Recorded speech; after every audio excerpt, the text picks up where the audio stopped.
My work was on a small frame of an island some 224 square miles at low tide. Not to be compared with the wide canvas of other world leaders. First question I ask in writing this speech, are there lessons on leadership? It's easier to recognize a man who is already a leader than to identify one before he becomes a leader. During my 40 years in office, I've met many foreign leaders in government, in the military, and in business. The characteristics they have in common were self-confidence, breadth of mind, the ability to see the woods for the trees, and the ability to communicate. I'm familiar with most of the first generation of anti-colonial leaders to which I belong. They all had strong nationalist, anti-colonial convictions and wanted to prove that their people or their peoples could measure up to their former rulers. Unhappily, many third world leaders who had successfully demolished the old order failed to build a new one. Because building a new order demanded different and more complex capabilities. Decision-making in economics to achieve the highest returns on capital was not their forte. They could enthuse their followers to keep up the fight against the old regime. And they had oversimplified what needed to be done after the colonizers had handed over power. Many leaders actually believed their own rhetoric, that once they were rid of their exploiters, there would be wealth aplenty to go around. And the economic models that they admired were socialists. Why did these leaders follow the wrong model? Were they ignorant? On the contrary, many like Michael Manley, the late Prime Minister of Jamaica, they were highly intelligent men, and he was a graduate of a distinguished institution, the London School of Economics. But they admired the early independence heroes, Nehru, Sukarno, Mao Zedong, Tito. None of these early freedom fighters believed that wealth was something that had to be created by entrepreneurs, people who raised capital, organized workers to produce goods and services that others wanted and would pay for because their prices were competitive. They all believed that there were shortcuts to prosperity, and they thought the best way was by state intervention. This was a mistake that otherwise well-intentioned leaders like Julius Nyerere of Tanzania made. He was a good, honest Christian, but held doctrinaire ideas on how to modernize Tanzania. His policies were ill-suited for a small-scale African agricultural economy.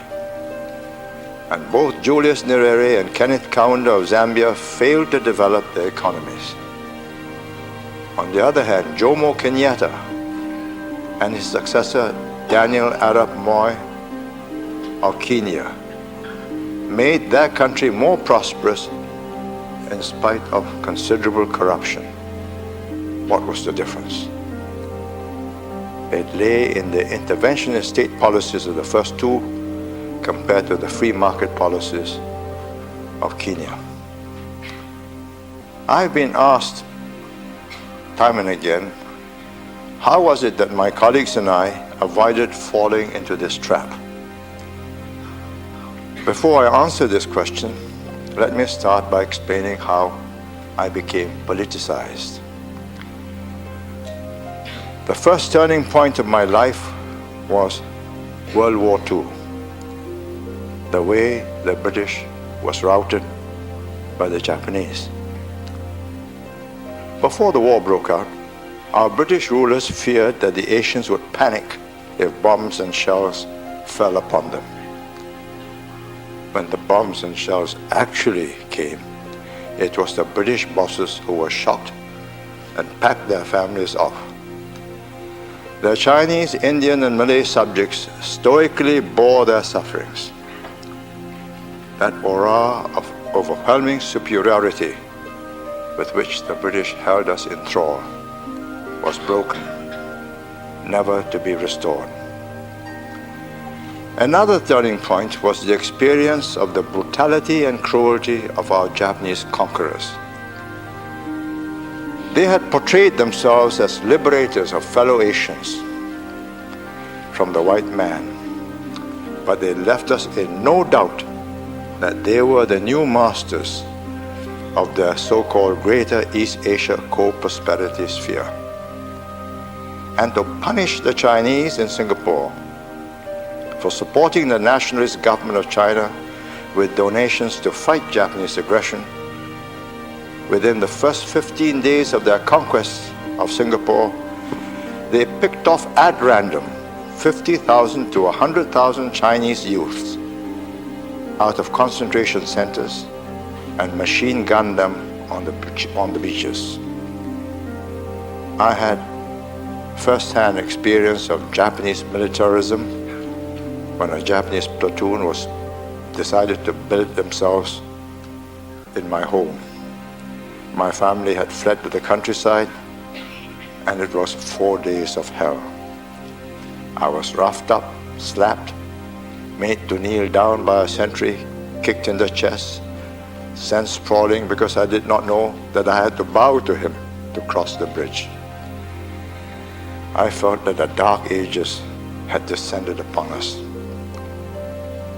And I watched 80,000 dejected British, Indian, and Australian troops march into captivity in 48 hours. Many of my friends shared this harrowing experience.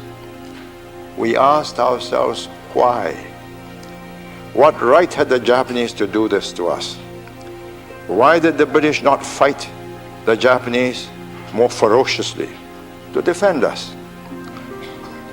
And when the British came back after 3.5 years, after the bombs in Hiroshima and Nagasaki, the communists who had organized the resistance in the jungles of Malaya attempted to grab power as theirs as of right. But I feared them as much as I feared the Japanese. As a result, many nationalists like me were born. After the war, my contemporaries and I gathered in London. We were studying in various universities in England, and there was ferment in the air. India had got its independence in 47. So had Pakistan, Burma, Ceylon. Why not Malaya, which then included Singapore? The British cut off Singapore from Malaya as they prepared to give independence to the Malays in Malaya.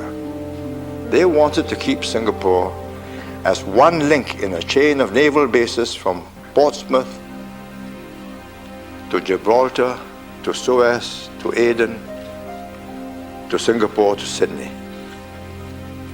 But after the British lost Suez in 1956, they agreed to let us rejoin Malaya. By then it was too late. The Malay majority was not prepared to treat their Chinese, Indian, and other ethnic groups as equal citizens when they became as numerous as the Malays. What were my motivations? First, to get rid of colonialism and be independent. This got us involved in a fight against the communists who were well ahead of us in the struggle against the British. Later, we rejoined Malaya and had to fight the Malay extremists who wanted to dominate other ethnic groups in Malaysia. As a result, in less than 2 years of federation, Singapore was asked to leave. And we had to agree because the alternative was bloodshed, which the Malaysian Prime Minister Tunku Abdul Rahman warned us. So suddenly, in August 1965, we had to create a nation out of a motley collection of Chinese, Indians, Malays, and others who had come to Singapore to seek a better life, but not to be a nation. How did we escape choosing the wrong model? Well, we were helped by the examples of failed policies in many new countries. India, Pakistan, Ceylon, Burma, and Indonesia had gained their independence in the 1940s. Ghana and Nigeria in the 1950s. By 1965, they were not thriving. India's Prime Minister Jawaharlal Nehru had imbibed socialist theories from his generation of British philosophers, economists, and political scientists when he was a student at Cambridge. A powerful factor then was the example of the British under Clement Attlee, whose Labour government had set out to equalize opportunities and results. Their policies led to the nationalization of key industries: iron and coal, steel mills, petrochemicals, synthetic fiber plants, all became state enterprises. So did the railways, the buses, and all manner of transportation. For more than 4 decades, India made the same car. In 1950, Morris Oxford, in a state-run factory. They called it the Hindustan. No one checked the bottom line for rates of return on capital. Profit was a dirty word associated with a capitalist. Now let me confess that in my student days up at Cambridge in the 1940s after World War II, I was convinced that Britain's welfare state was the highest form of civilized society. And in my teen years, I was a great admirer of Pandit Nehru. But I could see that he had adopted the wrong model by the 1960s. That he had set India on the path of a planned economy with concentration on heavy industries, and his successors carried on with these policies until Prime Minister Narasimha Rao began to change course late in the mid-1990s. But there was another compelling reason for pragmatic solutions. In 1965, when we became independent, Indonesia under President Sukarno, a great orator, was waging an undeclared war, low intensity, which he called konfrontasi, an Indonesian word for confrontation, against Singapore and Malaysia. And in Malaysia, the Tunku, the Prime Minister, wanted to bypass Singapore as Malaysia's commercial outlet. We could not afford to risk our future on theories. We had a daunting task to create a new economy, not one so dependent on entrepôt trade with our neighbors. And independence brought worries for our future, not euphoria. We were no longer the commercial, administrative, or military center of the British Empire and Southeast Asia. The British were departing. The odds were against our survival, and we had to ensure our own existence, which we had previously taken for granted. Our first preoccupation for survival, which meant economic viability, had to be solved. Next, security. I cast around for solutions. We reached out first to Hong Kong and Taiwan investors in textiles, garments, plastics, and low value-added products.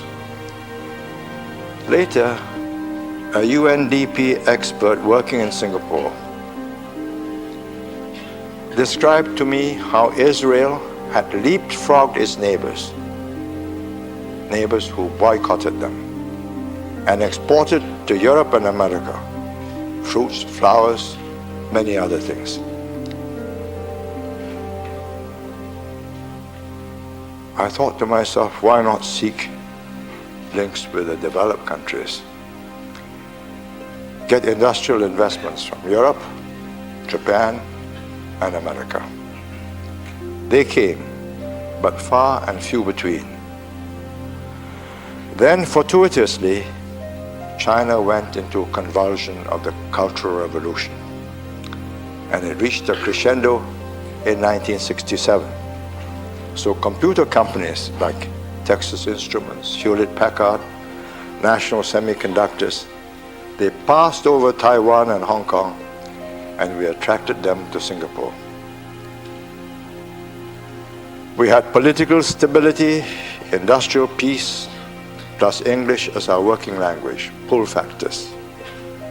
20 years later, we had become a major manufacturer of electronics, computers, and disk drives. The leapfrog strategy succeeded.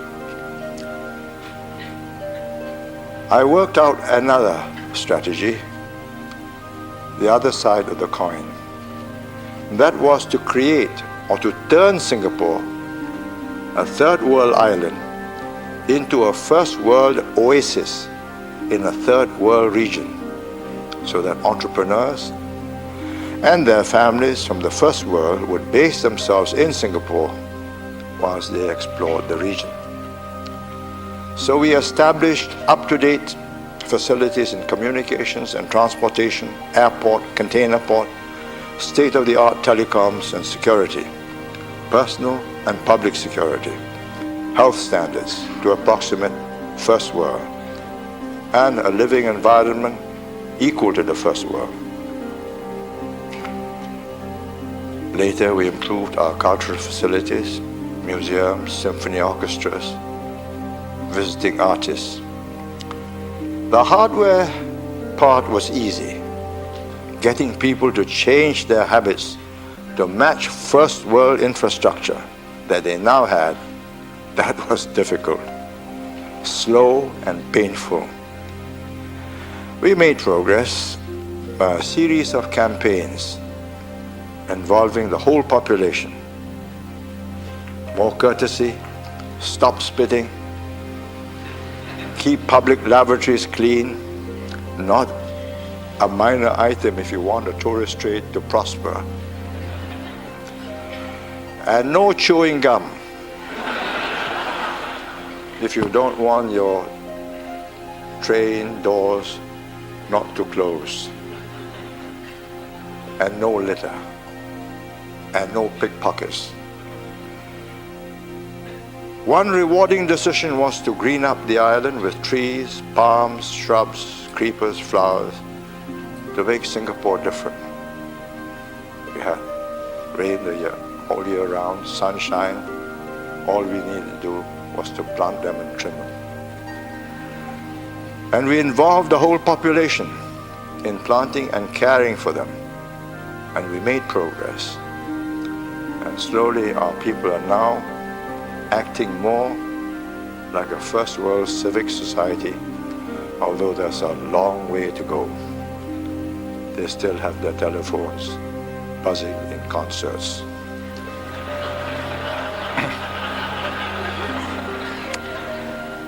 We had to do a U-turn to carry our people with us, or we would fail. In place of constant strife and agitation, we had to convince workers and their union leaders that unless we had industrial peace and worker cooperation with management to improve productivity, we would be overwhelmed by our unemployment. The history of Singapore after independence was one hard, long slog to make ourselves relevant and useful to the world, to add value to both foreign investments that we sought and those that we ourselves made with our savings. Our next major task was to establish security, which had to be based on social cohesion of our many races, religions, languages, and cultures. All successor governments of colonial regimes have inherited this problem of multi-tribal, multilingual, multi-religious, multicultural solidarity. How to achieve it? Because without a cohesive people at peace with each other, development was not possible. Our solution to the problem of a young nation was a policy of deliberate gradualism in all matters which involved race, language, culture, and religion. We have 77% Chinese, but from different parts of China speaking different and mutually unintelligible dialects. 14% Malay Muslims from different parts of Malaysia and Indonesia. 8% Indians from different parts of India, speaking totally different languages. The rest from Europe and other parts of Asia. We needed a common language. Had we legislated for one, there would have been trouble. Which one? So we encouraged everyone to learn two languages, English and the mother tongue. English is no group's mother tongue, so no one gained any advantage, and we made it our working language. We have not forced or pressure-cooked a national identity. We have refrained from suppressing ethnic cultures, languages, religions, or their sense of separate identity. We aimed for integration, not assimilation. Another critical decision I made within a year of independence was to build a national service armed force. If we did not have the ability to defend ourselves, nobody, not even our own people, would have faith in our future. Foreign and UN intervention would always come too late. So we studied the Swiss, the Swedes, and the Israelis. The Israelis offered help to build a system for a totally national service armed force. We now have a credible defense capability. To produce results, we need a clean government with an effective civil service.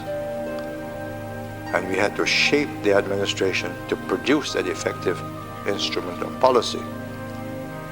This required strong, fair, and just leaders with the moral strength to command the respect of the people.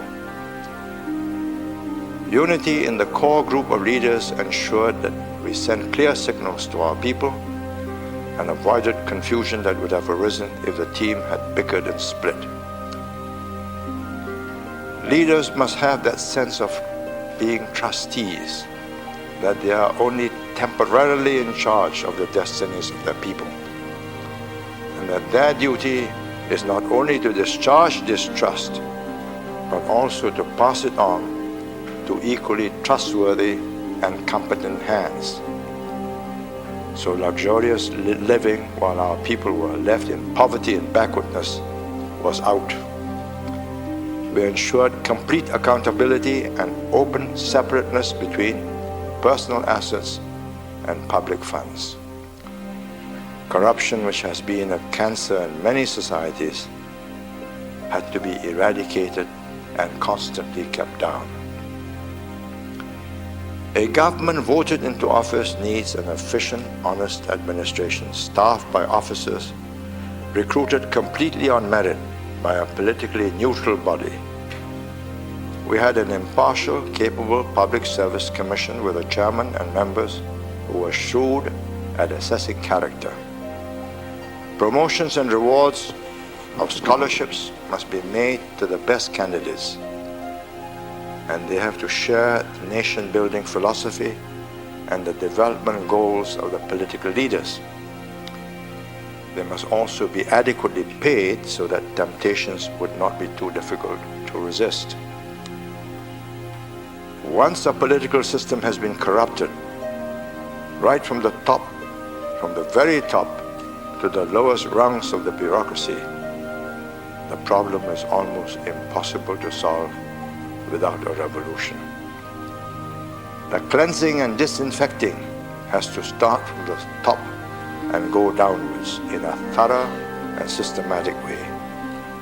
It was a long and laborious process that can be carried out only by a very strong group of leaders with the courage and the moral authority derived from unquestioned integrity.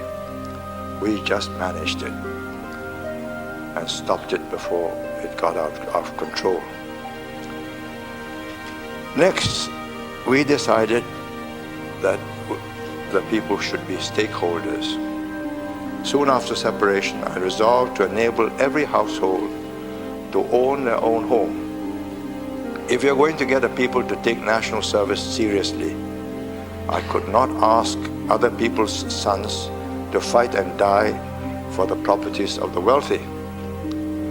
So we worked out a personal savings scheme that allowed them to own an apartment painlessly through installments over 20 years. Today, 95% of Singaporean households are homeowners. Their value between 100,000 US to 400,000 US, between a 3-room to a 5-room apartment. Without this home ownership, we would have become like Tokyo, Seoul, or Hong Kong, where the voters in the city are disaffected when they have to pay a large proportion of their salaries in rents. In Singapore, they have voted for the return of the government in 9 successive general elections. They know who will keep the property values of their homes up.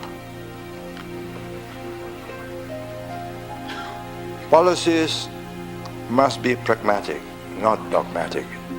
I learned early to ignore political correctness and to reject conventional wisdom when it did not accord with reality or my experience. For example, in the 1960s and 70s, it was politically correct to be anti-American and anti-multinationals. The theory expounded by Latin Americans like Raul Prevesh was that multinationals would reduce them to dependencia. And we did not accept this. And we assiduously courted the MNCs. They had the capital, the technology, the know-how, and the markets. We decided it was the fastest way of learning on the job, working for them and with them. Now, I believe it will be equally mistaken to follow mindlessly the current politically correct and stridently advocated view that democracy is the precondition for economic development. I know it's a heresy in Harvard, Cambridge. The theory goes that without democracy, Russia could not develop a free market. Russia could not develop a free market with or without democracy.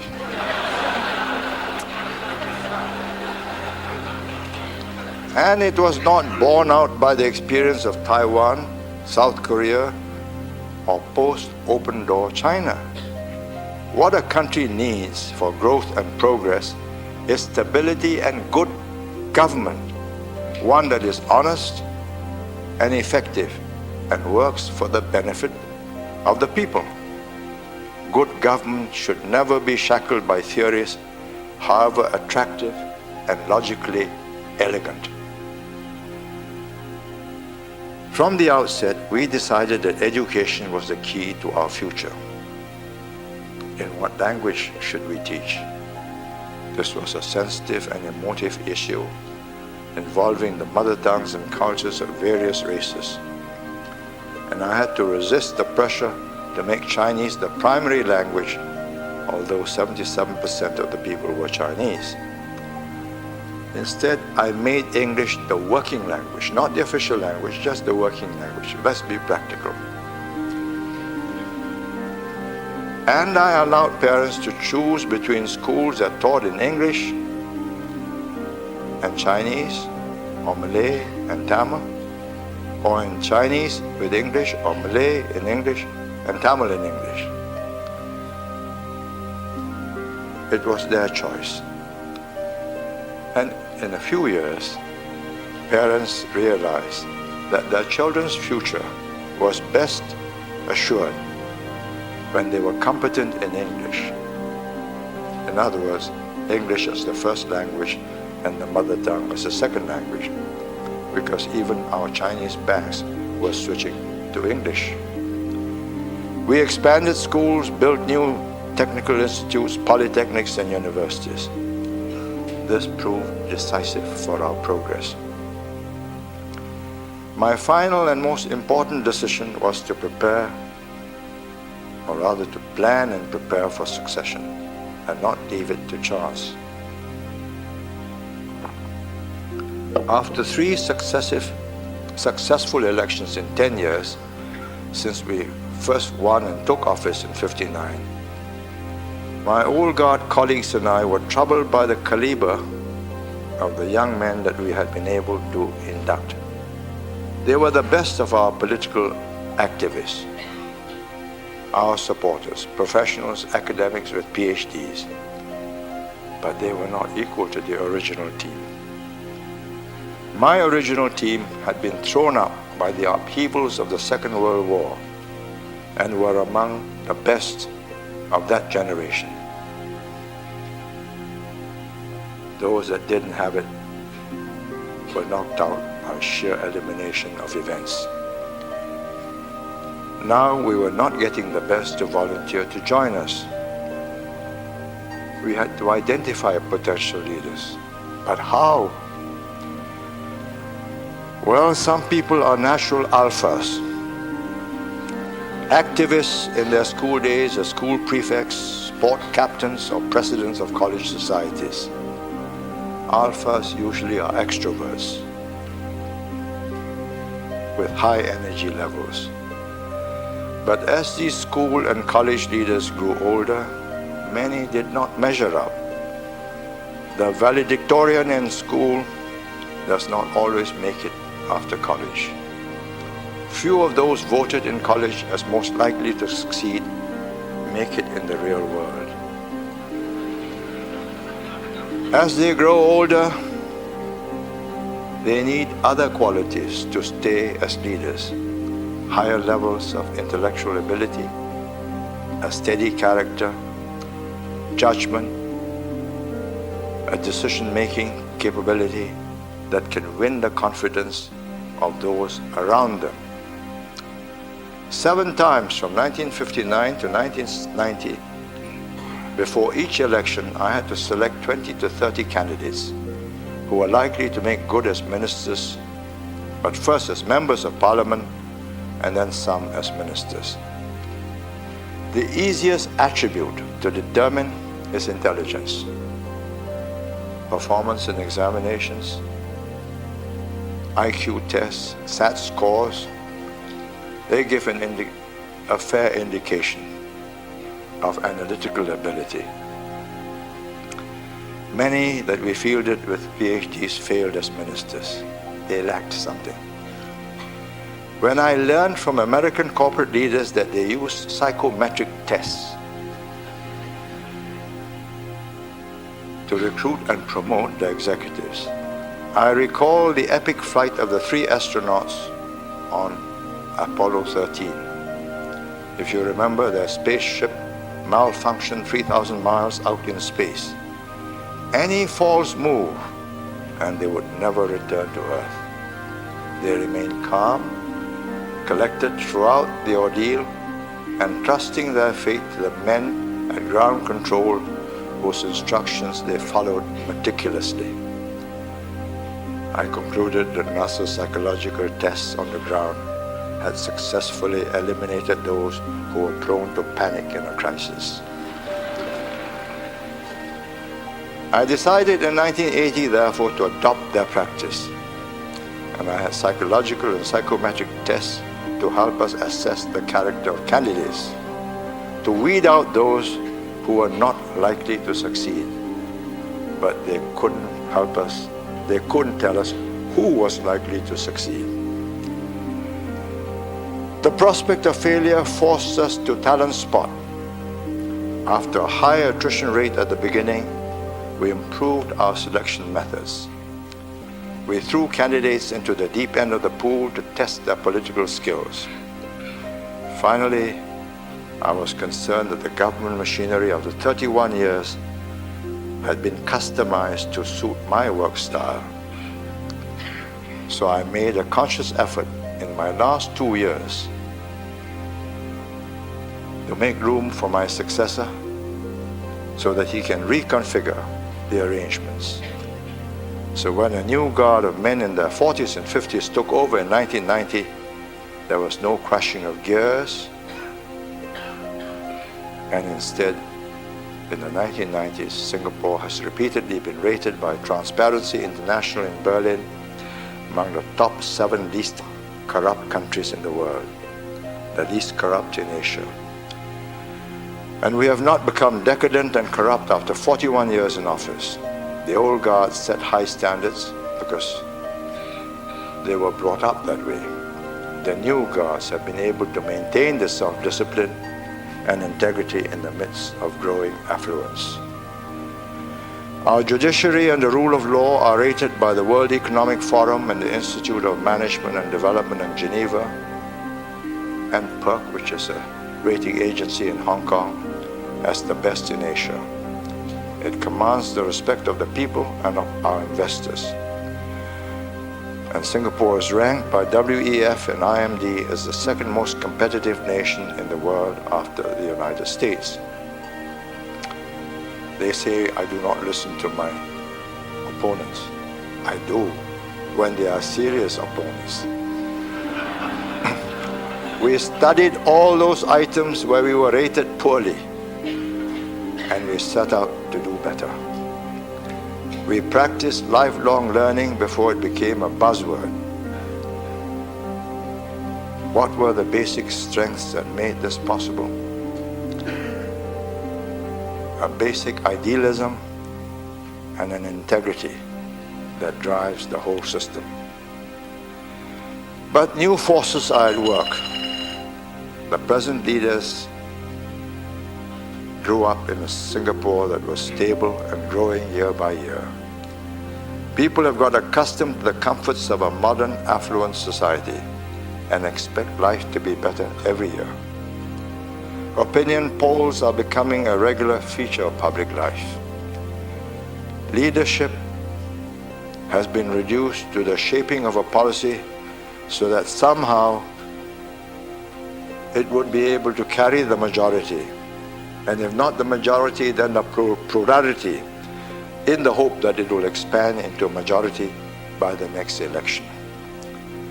I view this with mixed feelings, as a totally different way from what I used to do.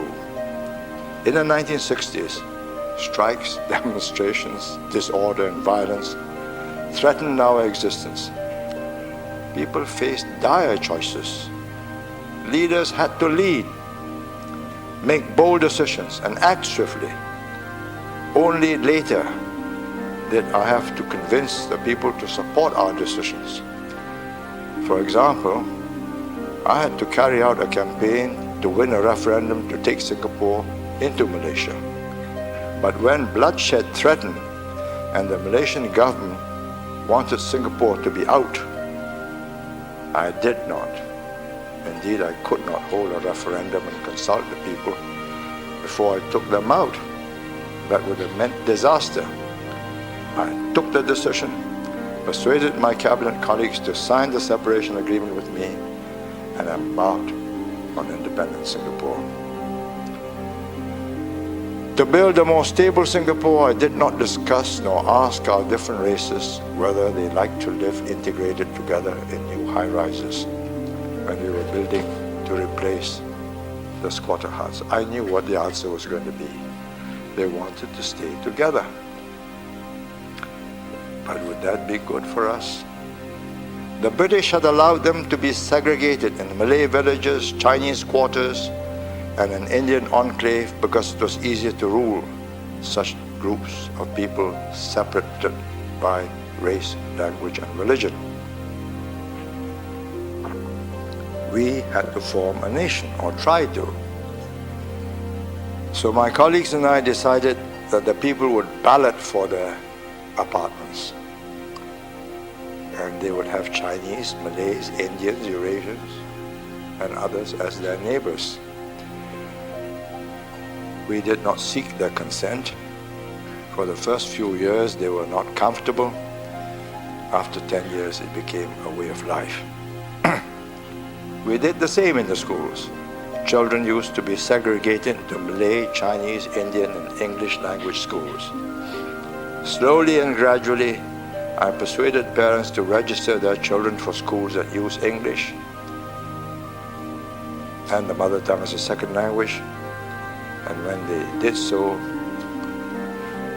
their children graduated into the best jobs.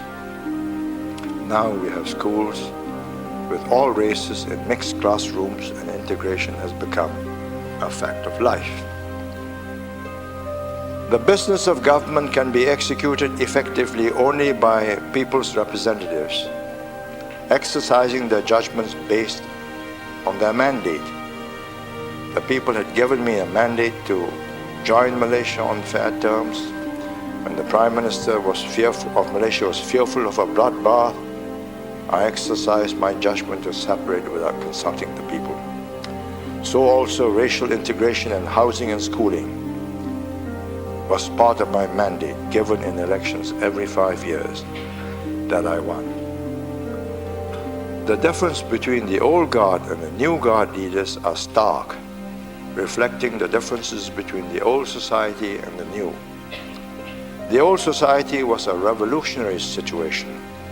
People felt that everything, including their lives, were at stake.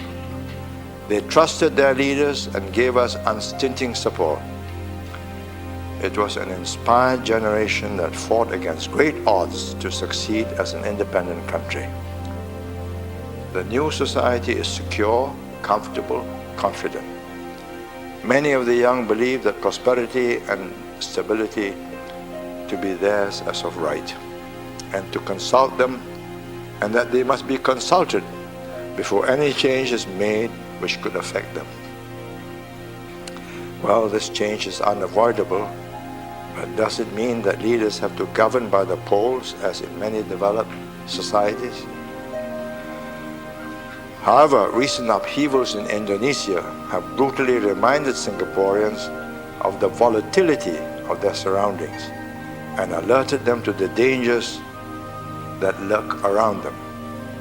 This may stop Singaporeans from becoming too complacent and consumer-driven a society, and remind them that they need to make that extra effort to achieve more than the ordinary.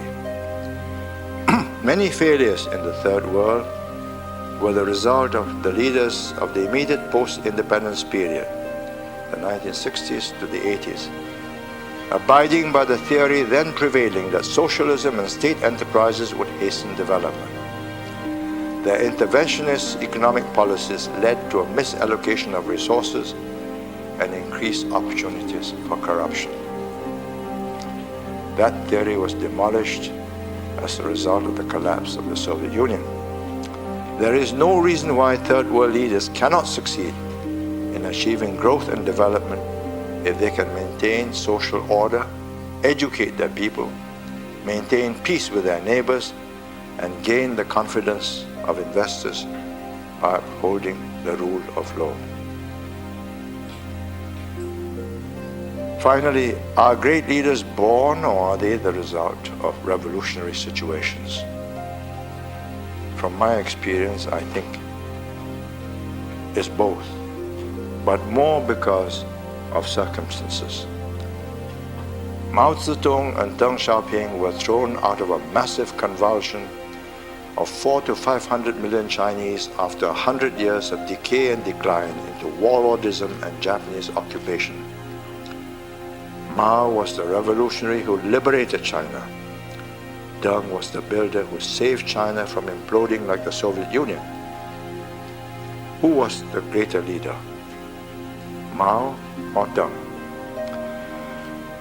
As leader of the Chinese Communist Party in its fight to liberate China, Mao was unquestionably the unbeatable leader, a genius at guerrilla warfare who defeated the Japanese, or helped to defeat the Japanese and the nationalist government.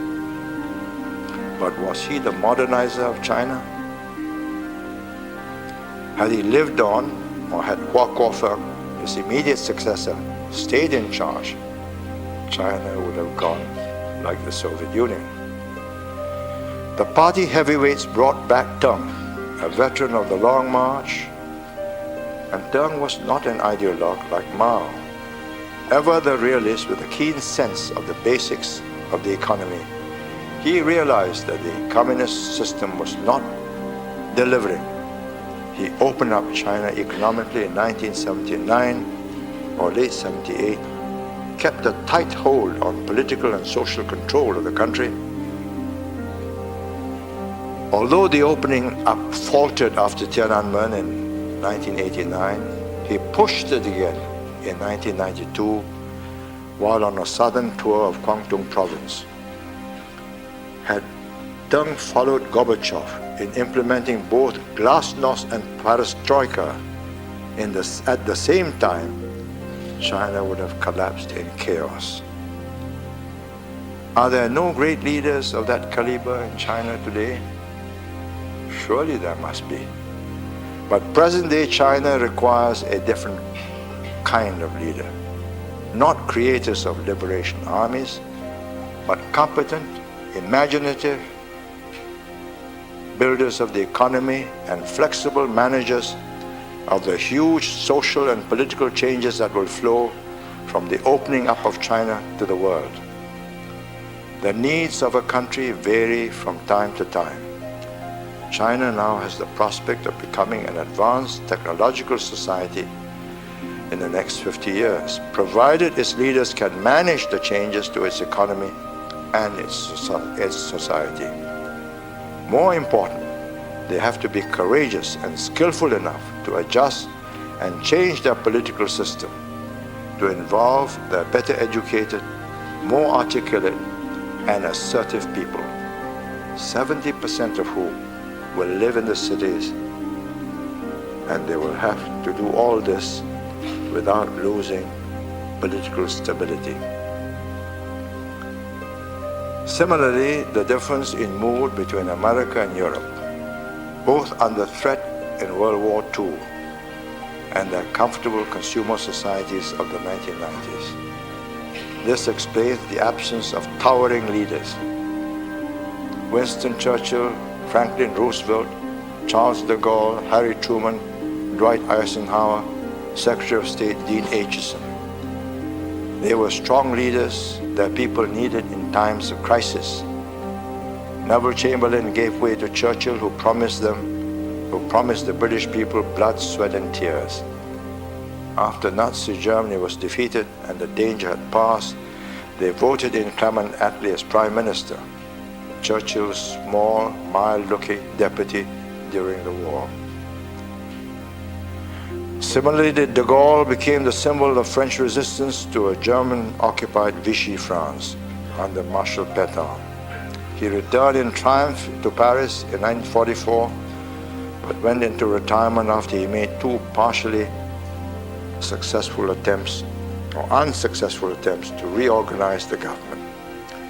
He was recalled from retirement and elected president in 1958 by the National Assembly during a severe crisis over the stalemate of the Algerian War. When France was restored to prosperity, the young wanted change. and took to the streets. De Gaulle resigned when he lost the referendum in 1969. Security, prosperity, and the consumer society plus mass communications have made for a different kind of person getting elected as leader. One who can present himself and his program in a polished way. Satellite television has allowed me to follow the American presidential campaign. I'm amazed at the way media professionals can give a candidate a new image and transform him, at least superficially, into a different personality. Winning an election becomes, in large measure, a contest in packaging and advertising.